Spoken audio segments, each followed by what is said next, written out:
بات جو ہے واضح حدیث سے بھی پتہ چلتی ہے کہ قیامت کے دن ایک بندہ لے کر آیا جائے گا، اس کے پاس بے شمار نماز روزے صدقہ خیرات کا ایک ڈھیر ہوگا. فرشتے بھی اس کو دیکھ کے بولیں گے یہ تو ابھی جنت میں چلا جائے گا. کتنے میں ایک بندہ آئے گا، اللہ سے کہے گا اللہ اس نے فلاں وقت میں میری بڑی نافرمانی کی تھی.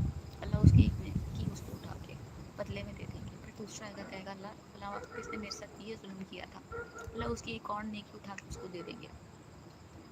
ایسے ہی لوگ شکایت لے کے آتے رہیں گے معمولی، اور اس کی نیکیاں اٹھا اٹھا کے دوسروں کو دی جاتی رہیں گی یہاں تک کہ اس کی نیکیاں ختم ہو جائیں گی. پھر اللہ تعالیٰ کہیں گے لوگوں کی سنگیاں تلافی کرنے کے لیے ان کے گناہ اٹھا کے اس کے بدبخت کے اوپر ڈال دو جس نے ان کو دکھ دیا تھا. اور یہاں تک کہ وہ شخص جس کی نیکیوں پہ فرشتوں کا لشکارا تھا وہ گناہوں کے انبار تلے دب جائے گا، اور اس کو اٹھا کے فرشتے اللہ کے حکم سے جہنم میں پھینک دیں گے. تو جو صوفیہ کا طبقہ وجود میں آیا ہے تو ان کے پاس بھی